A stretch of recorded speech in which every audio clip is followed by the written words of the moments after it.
celular. Mas, como eu havia programado, então a gente hoje vai falar como age o Espírito Santo.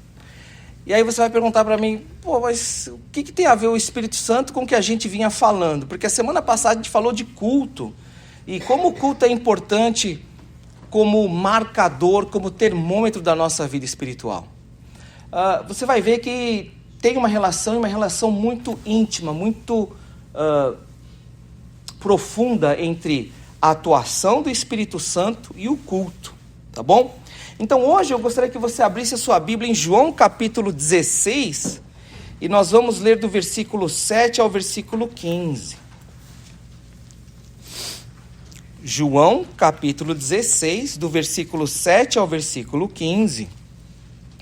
Mas antes de nós lermos a palavra de Deus, vamos orar mais uma vez, pedir a graça de Deus sobre a pregação da palavra? Vamos orar. Pai amado, palavras não são suficientes, ó Deus, para expressar o quanto nós somos agradecidos de estarmos aqui hoje, celebrando esse culto de louvor ao Senhor, mas acima de tudo de podermos ter a sua palavra entre nós e a liberdade de podermos estar aqui sem sofrer medo de perseguição, sem estar sofrendo o medo de sermos jogados numa prisão, de até sermos mortos e torturados por causa da tua palavra. Obrigado pela bênção de podermos ter acesso à tua palavra em muitas formas, em muitas traduções e versões. Porque nós sabemos, ó Deus, que temos irmãos e irmãs em Cristo Jesus, sofrendo por causa do teu nome, sendo perseguidos e não tendo acesso à tua palavra. Pai amado, que essa bênção em nossa vida não seja em vão, que jamais, ó Deus, nós estejamos negligenciando essa bênção, mas que tenhamos tudo isso como algo precioso para nós e que passemos a valorizar essa bênção que o Senhor nos dá. Pai amado, que as meditações, os pensamentos dos nossos corações sejam agradáveis a Ti somente. E que as palavras que saem dos meus lábios, ó Deus, tragam glória somente para o Senhor, nossa rocha e nosso Redentor. Te agradecemos, Pai, no nome precioso e maravilhoso de Jesus. Amém, graças a Deus. Então a palavra que nós temos hoje é João capítulo 16, do versículo 7 ao 15. Olha que a palavra de Deus fala para nós hoje. Mas eu lhes digo a verdade, é melhor para vocês que eu vá, porque se eu não for, o Consolador não virá para vocês. Mas se eu for, eu o enviarei a vocês. Quando ele vier, o Consolador convencerá o mundo do pecado, da justiça e do juízo. Do pecado, porque eles não creem em mim. Da justiça, porque vou para o Pai e vocês não me verão mais. Do juízo, porque o príncipe deste mundo já está julgado. Tenho ainda muito para lhes dizer, mas vocês não o podem suportar agora. Porém, quando vier o Espírito da verdade, ele os guiará em toda a verdade. Ele não falará por si mesmo, mas dirá tudo o que ouvir e anunciará a vocês as coisas que estão para acontecer. Ele me glorificará, porque vai receber do que é meu e anunciará isso a vocês. Tudo que o Pai tem é meu, por isso eu disse que o Espírito vai receber do que é meu e anunciar isso a vocês. Amém. Como age o Espírito Santo? Isso é uma pergunta que talvez você nunca tenha prestado atenção ou nunca tenha procurado responder profundamente essa pergunta, mas é uma pergunta que a gente lida com isso todos os dias. Hoje é comum, se você segue alguns profiles, alguns perfis no Instagram, você vai ver o Espírito Santo agindo de muitas maneiras e de muitas formas. Isso está ligado intimamente com o culto, porque muitas vezes você vai ver algumas pessoas mostrando a atuação do Espírito Santo no contexto do culto. Como é que o Espírito Santo age? Como é que a gente pode ter certeza de que o Espírito Santo está agindo nesse culto, durante o culto? Alguns dizem que o Espírito Santo ele age de uma maneira extraordinária. É quase que como um acidente.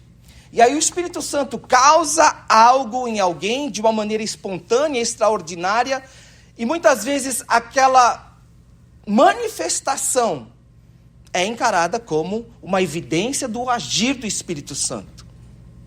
E aí as pessoas se sentem tocadas, emocionadas, porque veem aquele mover do Espírito como uma evidência de que o Espírito Santo está naquele lugar, de que o Espírito Santo está enchendo pessoas, de que o Espírito Santo está agindo nas pessoas e durante aquele culto e naquele culto. Algumas pessoas creem que o agir do Espírito Santo é a manifestação de espíritos imundos, é a libertação de demônios, é a cura de doenças, é a manifestação de línguas estranhas. Alguns, eles se opõem totalmente a isso. Eles creem que o Espírito Santo age de uma maneira mais ordenada, de uma maneira mais quieta. Não que o Espírito Santo não cure, não que o Espírito Santo não liberte, mas durante o culto é necessário que haja uma ordem. É necessário que haja não um espírito de confusão, mas o Espírito ordeiro, o Espírito Santo age de uma maneira ordenada e não de confusão. Isso é a evidência do Espírito Santo. Afinal de contas, como é que o Espírito Santo age? Será que para aqueles o Espírito Santo age de alguma forma, porque eles creem dessa maneira, e para outros o Espírito Santo age de outra forma, porque eles creem dessa maneira? Então o Espírito Santo olha assim para você, olha para mim, vê como é que a gente vai crer, e é assim que o Espírito Santo age, esperando como é que você crê, e aí agindo de como é que você espera que ele haja na sua vida? Será que a palavra de Deus não tem para nós algo a respeito de algo tão importante? Como é que o Espírito Santo age durante o culto? Melhor do que isso, como é que eu e você, a gente pode ter certeza de que o Espírito Santo está agindo e como ele age nas nossas vidas, especialmente durante o culto? Como é que a gente pode ter certeza? Como é que a gente pode julgar? E essa pergunta é muito interessante. E é muito importante. Vamos fazer de conta que você tem uma filha. Vamos fazer de conta que você tem uma filha. Ok? E aí um dia, a sua filha, ela chega assim, e ela... Papai, conheci um rapaz, ele é muito bom. Faz 3 meses que a gente tá junto, e eu acho que é ele, hein? Papai, vou casar. O que você faria? Já?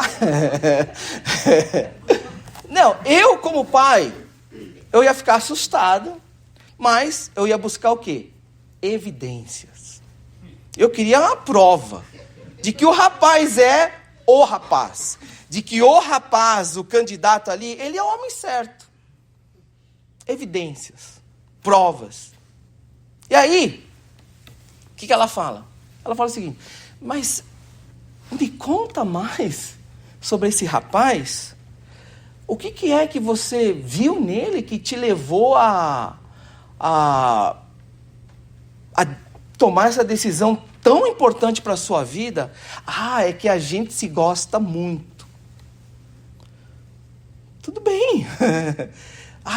Eu amo ele, ele me ama. Não, tudo bem, mas será que você não tem algo mais do que ele te ama, você gosta dele? Você não tem mais algo? Me mostra uma evidência, algo mais forte. Quando é que aconteceu esse negócio de casar? Ele te comprou um anel? Ele propôs para você esse casamento? Não, ele não comprou um anel porque, na realidade agora, eu estou trabalhando, ele está trabalhando, a gente tem que economizar dinheiro para o casamento, então a gente deixou esse negócio de anel para depois. Ele falou que era melhor guardar o dinheiro do anel para a gente mobiliar a casa. Pô, mas nem um anel? Falou que ama, falou que gosta, mas não tem um anel? Minha filha, você tem certeza? Tenho, papai, eu tenho. Eu gosto dele, ele me ama e eu amo ele. Eu quero casar com ele. Não, peraí. Da onde você conheceu ele? Ah, foi pela internet. Não, pela internet, minha filha? Não, mas tudo bem, você conheceu ele na internet, mas você se encontrou com ele? Não, a gente nunca se encontrou. A gente tem esse relacionamento online, é pelo WhatsApp que a gente se fala, às vezes é uma mensagem aqui e ali, mas a gente nunca se encontrou, porque eu não falei, papai, que a gente está muito ocupado trabalhando, estudando, fazendo a coisa que a gente tem que ver, então a gente tem que dar duro antes da gente casar. Puxa, minha filha, mas nunca você se encontrou? Nunca? Qual que é? Minha filha, você tem certeza que esse casamento vai dar certo? Papai, a gente se ama, a gente se gosta, e a gente tem certeza que a gente casou, que a gente nasceu um para o outro e a gente vai casar. Nunca se viram, nunca teve uma prova concreta de um amor, foi apenas a certeza do gostar, a certeza do sentir. Muitas vezes, o nosso relacionamento com Deus parece o relacionamento que a gente acabou de ver. A gente acha que porque a gente crê no amor de Deus, eu amo a Deus, eu amo a Jesus, mas quando chega na parte das evidências, a gente fala que, não precisa. Eu amo a Deus. O culto é algo opcional. O agir do Espírito Santo, isso é algo opcional. Não precisa, para quê? Pegar esse negócio na Bíblia e esmiuçar esses detalhes aí. Eles creem daquele jeito, amém, graças a Deus. Deus está feliz com tudo. Nós aqui no nosso jeito, do jeito que a gente gosta, do jeito que a gente acha, e Deus está feliz. Deus, está feliz com qualquer coisa e está tudo bem. Amados, se com o relacionamento da nossa filha, a gente não consegue ficar feliz com qualquer coisa, como é que um Deus santo, criador dos céus e da terra, que enviou seu próprio filho unigênito sem pecado para morrer por nós, depois de ter morrido na cruz, ele pode olhar para nós e falar, estou feliz com qualquer coisa? Porque nós que somos humanos, caídos, cheios de pecado, a gente tem o discernimento de falar, eu não estou feliz com qualquer coisa, a gente acha que para Deus qualquer coisa está bom. É por isso que é importante para nós termos a certeza como é que o Espírito Santo age, principalmente dentro do culto. Porque o nosso Deus é um Deus que merece o nosso melhor e não qualquer coisa. Tudo aquilo que a gente faz para Deus e coloca diante de Deus deve ser algo que é feito não apenas com a intenção do coração, mas com uma evidência muito maior, porque a palavra de Deus fala que o nosso coração é desesperadamente corrupto. A gente pode estar cheio de boa intenção, cheio de emoção, cheio de sentimento, porém, a gente pode estar totalmente errado. Já aconteceu isso com você? De você achar que o seu coração estava certo, que a sua emoção era 100%, e aí chegou lá, quebrou a cara? Por isso que a gente deve ter certeza das coisas que a gente faz para Deus. Porque a palavra de Deus fala que nosso Deus é santo, e para nós, o que é exigido de nós é também uma santidade. Sede santos como santo é o vosso Pai Celeste. O que será que a palavra de Deus fala para nós? Olha que interessante. Por que João? Porque João, o Evangelho de João, se não é o último, é um dos últimos escritos do Novo Testamento. Os livros, eles foram escritos ao longo do tempo. E João, o Evangelho de João, talvez foi um dos últimos ali a ser escrito. Então já se passou um tempo. Todos os apóstolos já tinham morrido. Todos os apóstolos tinham morrido. Pedro, Filipe, André, Natanael, Tiago, todos já tinham morrido. Só tinha sobrado um, João. E era uma época muito ruim de ser cristão. Sabe por quê? Porque a perseguição estava quase, se não estava no ponto mais alto, estava quase no ponto mais alto da perseguição. Já tinham tacado fogo em Roma. Nero já tinha tacado fogo em Roma e acusado os cristãos de terem feito isso. E aí então a perseguição já tinha se levantado. Essa perseguição chegou a atingir até os judeus, a ponto de o templo já ter sido totalmente destruído.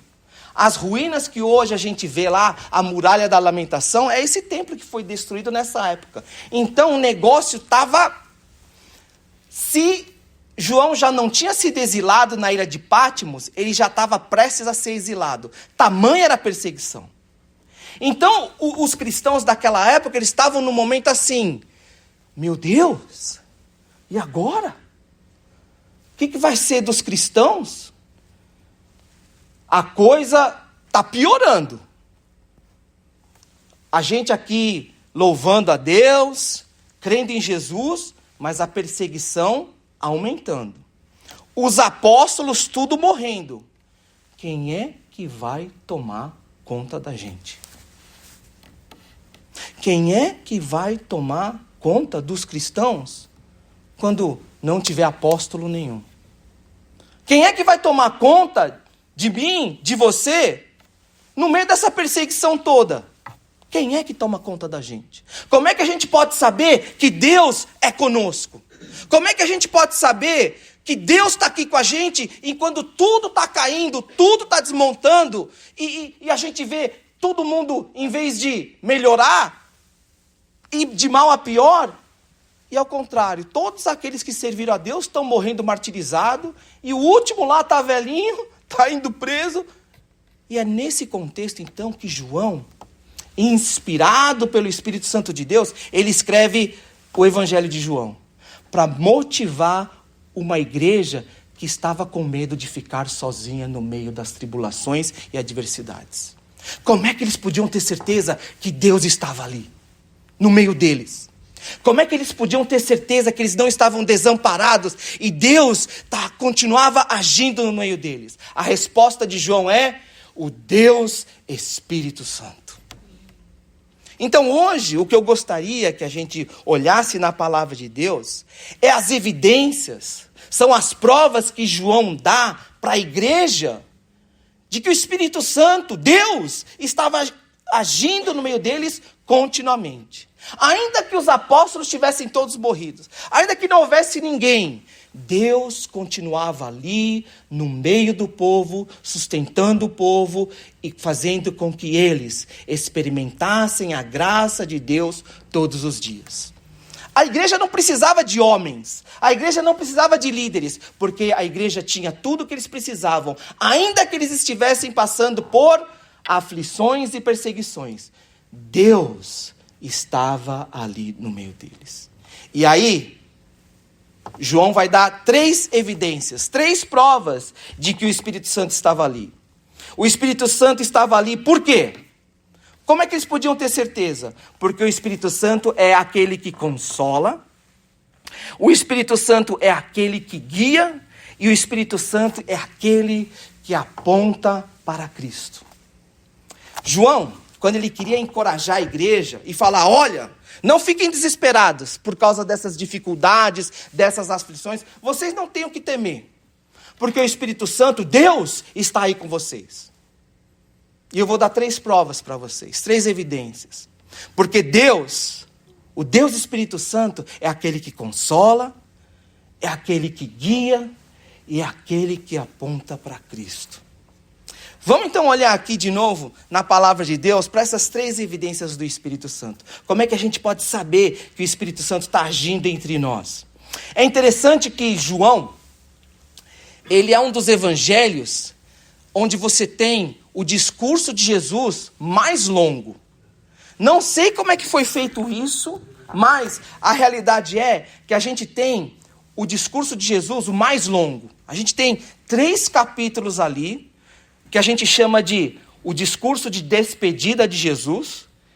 Começa no capítulo 14, 15 e 16. E aí no 17 você tem a oração sacerdotal de Jesus. É interessante que nos capítulos 14, 15 e 16, nessa despedida que Jesus está dando para os discípulos, em todo o capítulo, Jesus vai falar de algo muito especial, o Deus Espírito Santo. É interessante que quando Jesus estava lá falando tchau, pessoal, estou indo embora, chegou a hora de eu ir. É interessante que nesse momento de despedida, Jesus enfatiza uma coisa muito importante, o Espírito Santo. A presença e o agir do Espírito Santo no meio do povo. E é interessante aqui, nesse discurso de despedida, nessa tentativa de colocar no coração dos apóstolos ali, o que era importante eles lembrarem, que o Espírito Santo iria vir, e o Espírito Santo iria agir no coração deles, que o Espírito Santo iria usá-los, que o Espírito Santo jamais abandonaria eles, apesar de Jesus voltar para junto do Pai. Ele fala 3 coisas importantes, e você vai ver ali, capítulo 14, capítulo 15, capítulo 16, que Jesus ele repete. É interessante ali, que Jesus vai repetir 3 coisas. A primeira coisa que Jesus repete, que Jesus enfatiza, é de que o Espírito Santo é aquele que consola. Você vê isso no capítulo 14 e 16, onde Jesus fala, eu rogarei ao Pai e ele vos dará outro Consolador. Capítulo 15, versículo 26, quando porém vier o Consolador. E capítulo 16, versículo 7, se eu não for o Consolador, não virá para vós outros. É interessante que nessa passagem, Jesus, ele chama o Deus Espírito Santo de Consolador, ou aquele que consola. O que será que Jesus queria dizer com Consolador, ou aquele que consola? É importante a gente entender que essa palavra, ela não foi inventada ali.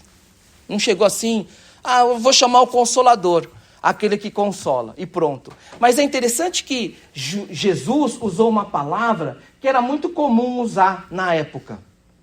E era uma palavra que era usada no meio jurídico, principalmente no contexto de tribunal. Quando você tinha que ir no tribunal e você tinha que ali defender, pleitear a sua causa. Você tinha que chegar lá diante do juiz e falar, se defender ou explicar as suas razões, por que você fez tal coisa. O consolador, aquele que consola, era a figura de uma pessoa que era alguém que funcionava como um advogado. Alguém que pleiteava a sua causa no seu lugar. Você não tinha que falar nada. Era o Consolador, o Paráclitos, aquele que falava por você. Você não precisa falar nada. Daniel, fica sossegado. Deixa que eu vou falar por você. Eu sei que você fica nervoso nessa época, você fica com a cabeça toda embaralhada. Não se preocupa. Eu estou aqui do seu lado e eu vou falar por você. E aí, o Paráclitos, o Consolador, aquele que consola, era aquele que falava no seu lugar. É aquele que te defendia no seu lugar. Era aquele que pleiteava a sua causa no seu lugar. Você não precisava se preocupar.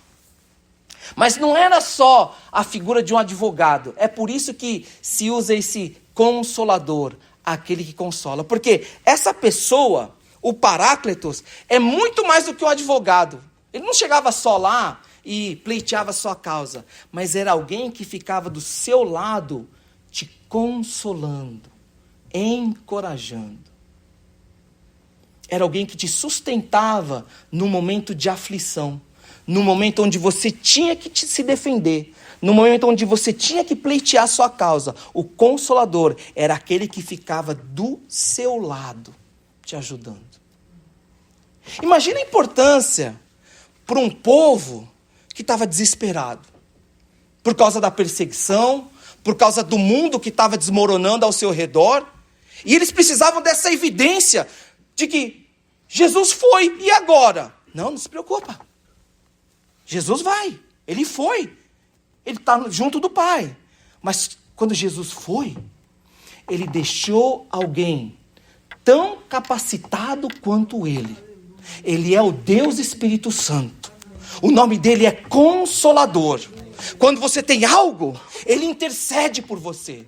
Quando você tem que se defender, ele te defende. Quando você tem que pleitear a sua causa, é ele que pleiteia no seu lugar. E quando você precisa de forças, é ele que está ao seu lado, te consolando e te encorajando.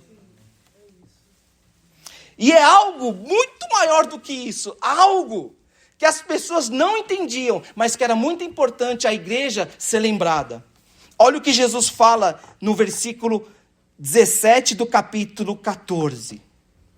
Ele habita convosco, o Espírito Santo, o Consolador, ele habita convosco e estará em vós.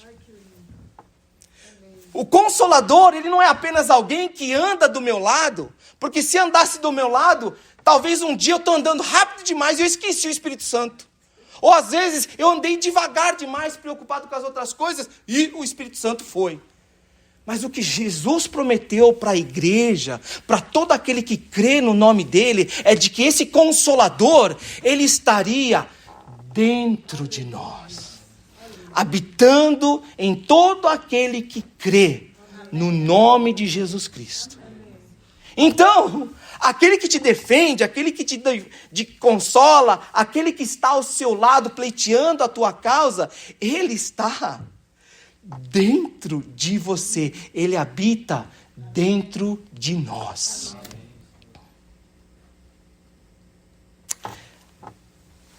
Deus nos dá outra evidência do agir do Espírito Santo. O Espírito Santo é aquele que guia. E é muito importante a gente entender isso. Por quê? Porque nessas 3 passagens de João, você vai ver que o Espírito Santo não apenas tem o nome de Consolador, mas ele também é chamado de Espírito da Verdade. E é interessante aqui, que olha o que a palavra de Deus fala sobre o Espírito da Verdade. João capítulo 16, versículo 13. O Espírito da Verdade, ele vos guiará a toda verdade. Porque não falará por si mesmo, mas dirá tudo o que tiver ouvido e vos anunciará as coisas que hão de vir. É importante a gente entender uma coisa na questão do Espírito Santo, é que, lembrem-se de uma coisa, 2 coisas. E eu vou mencionar isso brevemente, porque não é o foco da minha mensagem hoje, mas é importante a gente entender isso.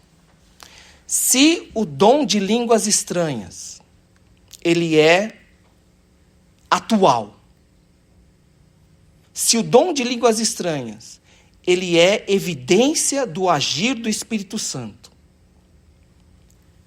2 perguntas a gente tem que responder. Qualquer um. Primeiro, por que Jesus não falou em línguas depois que ele foi batizado com o Espírito Santo? E por que João, aqui, ele não fala que dom de línguas estranhas é evidência do agir do Espírito Santo? Porque seria muito importante, naquela época, os cristãos, depois do batismo com o Espírito Santo no Pentecostes, depois de todo aquele tempo, eles continuarem tendo evidência do Espírito Santo. É interessante que João, ele não menciona línguas, apesar de ser um dos últimos escritos do Novo Testamento. Ele não fala, as línguas estranhas, vocês vão ver isso nas línguas. Não. João, ele dá uma outra evidência. O Espírito da Verdade, ele vos guiará a toda a verdade. O Espírito da Verdade, a evidência do agir do Espírito Santo na vida, na sua vida, é que ele vai te guiar em toda a verdade. Mas que verdade é essa? A verdade dos dons de línguas? Não. Olha o que João fala a partir do versículo 8, capítulo 16. Quando ele vier, quem? O Consolador, convencerá o mundo do pecado, da justiça e do juízo. Amados, o que João fala aqui é de que a evidência do agir do Espírito Santo é a transformação do coração mediante a aplicação da verdade na sua vida. E o que é a verdade? A verdade é a palavra de Deus. Por quê? Jesus, em João capítulo 17, versículo 17, ele fala: santifica-os na verdade, a tua palavra é a verdade. Se o Espírito Santo é o Espírito da verdade, e ele nos guia na verdade, então a verdade que ele guia é a palavra. Por quê? Porque o Espírito Santo, ele é o autor das Escrituras.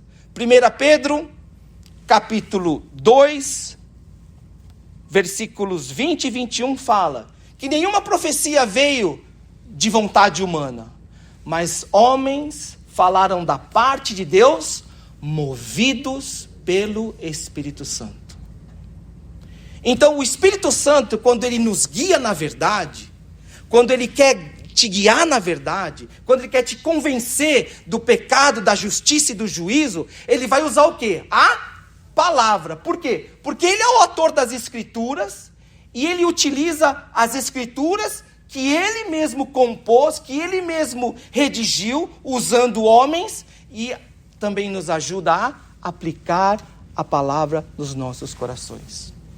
Qual que é a evidência do agir na vida da igreja, na vida de uma igreja que está sendo perseguida, que está passando por aflições e tribulações? Como é que eu posso saber que Deus está na minha vida? É um coração quebrantado pela palavra. É Deus falando, cutucando, apertando. Meu amigo, se Deus não aperta, é porque tem alguma coisa errada. Porque o que tem aqui é um corpício cheio de pecado. Não tem como. O que tem aqui, minha gente, vocês veem aqui, nesse corpício, nesse homem de 47, num corpício de 46, o que vocês veem aqui, nesse corpício, é um bando de pecado. Só tem pecado. Então, se eu quero uma evidência de que Deus fala comigo, é quando Deus me aperta. Porque se não tem nada para apertar, ou eu sou perfeito, ou alguma coisa está errada. Amados, a evidência do agir do Espírito Santo é a verdade falada aos nossos corações. E quando a palavra ela é falada, pregada, proclamada num coração quebrado, quebrantado pelo pecado, o que você tem é o mover do Espírito Santo restaurando aquele coração e trazendo aquele coração para junto do Pai de novo. Não tem outra coisa. É cutucando, é apertando, é mexendo, é cavocando ali. E não tem outra coisa. Esse é o agir do Espírito Santo. O apóstolo João nos dá outra evidência do agir, do mover do Espírito Santo. É de que o Espírito Santo, ele jamais aponta para si mesmo, ou aponta para o homem. Mas o Espírito Santo, ele aponta para Cristo. E faz de Cristo o centro de todas as coisas. Olha o que a palavra de Deus fala aqui, João capítulo 16, versículo 14. Ele quem? O Espírito Santo me glorificará, porque há de receber do que é meu e vou-lo-á de anunciar. Quando o Espírito Santo age, e para a gente ter certeza que o Espírito Santo está agindo, jamais o Espírito Santo vai enaltecer o homem. Jamais. Quando o Espírito Santo age, não é para chegar aqui e falar: nossa, como Daniel é espiritual, cheio do Espírito. Oh, não. Não é. Porque o Espírito Santo, ele jamais atrai atenção para si mesmo. O Espírito Santo, o trabalho do Espírito Santo não é exaltar a si mesmo, mas é para colocar todas as coisas que foram criadas no céu e na terra sobre os pés de Cristo. Para que somente o nome de Cristo seja glorificado. Quando o Espírito Santo age, existe um quebrantamento de coração, existe uma humilhação diante de Deus, e todo orgulho, toda arrogância, tudo aquilo que tem a prepotência de se exaltar no lugar de Deus, aquilo é totalmente destruído. Por quê? Porque quando o Espírito Santo vem, ele aponta para um só, e aquele é Cristo Jesus. Ele é o centro de todas as coisas. E a evidência é que você vê Cristo tomando o seu lugar que é de direito, o centro e o lugar mais alto. E o nome de Cristo é glorificado, não o nome do homem. Não o nome do apóstolo, do bispo, ou daquela que recebe as visões, ou daquele que faz curas milagrosas, jamais. Mas é o nome de Cristo que é exaltado. Aí você vai falar assim, puxa, mas o que isso tem a ver comigo hoje? O que isso tem a ver comigo hoje? Eu tenho duas coisas que eu gostaria de falar para você hoje, para te ajudar a entender como aplicar o que nós estudamos hoje na sua vida. O Espírito Santo, mais do que atos milagrosos de cura, libertação, transformação, o ato maior, a obra maior que o Espírito Santo quer fazer na minha vida e na sua vida é te convencer do pecado e te trazer para junto de Cristo. Mais do que curar doenças, mais do que expulsar demônios, mais do que fazer coisas milagrosas, o que o Espírito Santo quer hoje é transformar o seu coração, te livrar do pecado, arrancar os ídolos da sua vida, aquilo que você julga de mais importante, quebrantar o seu orgulho e a sua arrogância e trazer você aos pés de Cristo, para que Cristo reine na sua vida e não os ídolos que nós colocamos no lugar de Cristo.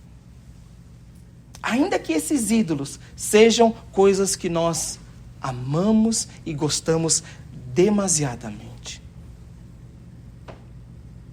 E somente existe um jeito de você fazer isso. É vindo a Cristo. Se você olha para dentro de você e você não entende porque a sua vida é tão árida em termos espirituais, e você não entende como é que outros podem ser espirituais, outros podem levar uma vida com Deus tão contagiante, e você, cara, esse negócio de Deus para mim, não, fui na igreja, frequentei, cantei, fiz parte de ministério, servi, mas para mim, Jesus, Deus, presença, soa sempre algo estranho. Talvez é porque você nunca tenha experimentado a habitação do Espírito Santo dentro de você. Porque a palavra de Deus fala que todos aqueles que creem, no momento que eles aceitam a Cristo como seu Senhor e Salvador, e confessam seus pecados, e creem que somente através de Cristo eles têm total perdão, a partir daquele momento o Espírito Santo vem, habita e sela todo aquele que crê em Jesus. Então, se Deus habita em você, é impossível que você não experimente como é bom ter Deus na sua vida. Porque quando Deus vem, Ele te transforma por inteiro. Não é apenas o seu corpo. Ah, Deus veio, agora eu vou para a igreja. Só que a maneira que você pensa, a maneira como você vê as coisas, aquilo que você... os gostos, as suas preferências continuam o mesmo. É só o corpo que vai na igreja. Só o que você faz muda. Mas a maneira que você pensa, a maneira como você entende, aquilo que você gosta, não. Se Deus realmente é vivo, se o Espírito Santo realmente habita dentro de nós, então, aquele Deus veio habitar num coração que estava vazio, e agora ele preenche esse coração plenamente. E aonde Deus está, a palavra de Deus fala que não há mais trevas. Então existe uma transformação por inteiro. A palavra de Deus fala que nós somos gerados em Deus, transformados completamente, corpo, alma e espírito. Então, se você vê que você foi, você serviu, você fez, mas a maneira que você vê, a maneira que você sente, a maneira que você nunca, é porque chegou a hora de você realmente se entregar a Jesus. Você está sendo muito duro. Meu amigo, é uma preocupação para onde eu e você nós vamos passar a nossa eternidade. Porque a gente não está brincando de igreja. Quando a gente vem e existe a pregação e a proclamação do Evangelho, destinos espirituais estão sendo selados. E existe uma preocupação muito grande da minha parte, aonde você vai passar a sua eternidade. Porque a palavra de Deus fala, Jesus, nós expulsamos demônios, nós fizemos curas milagrosas, teve manifestação dos dons espirituais e dons milagrosos, mas Jesus não estava interessado nisso daí. Sabe por quê? Porque ele fala, afastai-vos de mim, porque eu nunca vos conheci. Sabe por quê? Porque não houve aquilo que era o principal, crer em Jesus e o Espírito Santo habitar dentro do seu coração. Deus até usou alguma coisa ali para você fazer, porque Deus é misericordioso, Ele tem um plano na vida das outras pessoas, e até se serviu, mas praticar o dom, fazer aquilo lá, o que interessa é a sua situação espiritual, o Espírito Santo habitando dentro de você. Essa é a evidência. Por isso hoje, se você tem alguma dúvida de que Deus habita em você, se você tem alguma dúvida, porque jamais você teve seus gostos, suas preferências, seus entendimentos, suas emoções transformadas por Deus, então hoje é o momento de você clamar a Deus e pedir para que Jesus venha e habite dentro do seu coração, que você confie nele de toda a sua força, de toda a sua alma, com todo o seu entendimento, de todo o seu coração, e fale para que ele venha e habite plenamente no seu coração. Agora, existem aqueles que eles têm Jesus, mas que de alguma maneira se afastaram. Existem momentos onde a gente passa por uma aridez espiritual. Existe um momento onde a gente entra num conflito, onde é possível nós nos afastarmos de Deus. Eliseu, Jonas, não quero mais saber de Deus. Estou cansado. Jesus é muito bom. Deus é muito misericordioso. Eu vou fugir de Deus. Existe. É possível. É possível a gente passar por momentos onde está tudo tão ruim, está tudo tão péssimo, que a gente não quer saber de Deus. Mas a palavra de Deus fala que aquele que se afasta de Deus jamais permanece longe de Deus. Uma hora ele vem. Por quê? Porque o Espírito Santo habita. O Espírito Santo incomoda. Ele guia. Ele vai pregando a verdade. Então, se o Espírito Santo está incomodando você, se você sabe o que é certo fazer, mas não faz, saiba que você se rebela não contra a voz do pastor. Porque se fosse a voz do pastor, ia ser muito bom, que é a voz de qualquer um. Daniel falou para tomar Danoninho, porque Danoninho é bom para a flora intestinal. Não quero, tá tudo bem. Vem aí. Não come danoninho, né? Daniel falou que é bom você exercitar todo dia. Ah, eu não quero, Daniel é chato. Manda ele exercitar. Se você não obedecer, tudo bem. Daniel, quem é Daniel? Agora, se Deus fala, se Deus te incomoda, se Deus, o Espírito da verdade, aponta nas áreas da sua vida onde você deve entregar, se render a Deus, e você não entrega, ai, ai, ai. Porque você não se rebela contra o homem. Você não está se rebelando contra alguém qualquer. Você se volta contra o Deus Criador de todas as coisas. E aí você acha que, tudo bem, legal. Não está legal. Porque a palavra de Deus fala que Deus disciplina quem Ele ama. Se volte para Deus. Se volte para Deus. Saia dessa aridez espiritual. Saia desse lugar de onde você se encontra e venha para Deus. Sai. Se liberta. Joga fora esse ídolo que fica teimando em te afastar de Deus. Essa área da sua vida, onde você teima a segurar com todas as suas forças, chegou a hora de você colocar isso diante do Senhor e se libertar. Porque eu te garanto, meu irmão, não há nada melhor do que estar no centro da vontade de Deus e sob o cuidado do nosso Deus. Não existe nada melhor. Ainda que o mundo ao seu redor esteja caindo aos pedaços. Amados, imagina o que aquela igreja precisava em termos de palavra, em termos de encorajamento. O Espírito Santo, através do apóstolo João, deu para a igreja aquilo que a igreja precisava de mais importante: ter a certeza de como age o Espírito Santo. O apóstolo João deu para uma igreja que estava desesperada, que estava com sede, que estava cansada das perseguições, deu a certeza de que Deus jamais tinha abandonado a igreja, que estava ali no meio deles. Estava presente, constantemente.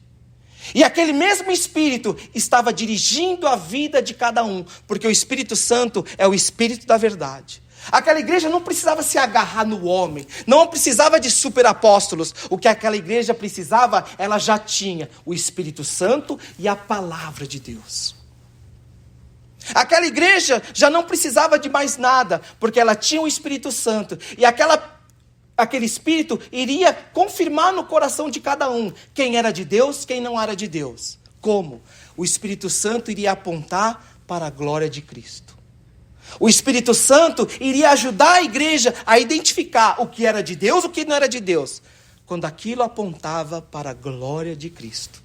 Amados, que nós, nesse momento de aflição, nesse momento de angústia, ou nesse momento de paz e de alegria e de celebração, que nós possamos caminhar seguros, tendo a certeza de que Deus é conosco, de que o Espírito Santo habita no coração de todo aquele que crê, que nós jamais estamos sozinhos, e que assim, na certeza dessa promessa, nós possamos caminhar com convicção, sabendo discernir com clareza, e tendo convicção de como o Espírito Santo age entre nós, como o Espírito Santo age através de nós. E assim, que todos nós possamos continuar glorificando a Cristo e exaltando o nome de Deus em nosso meio.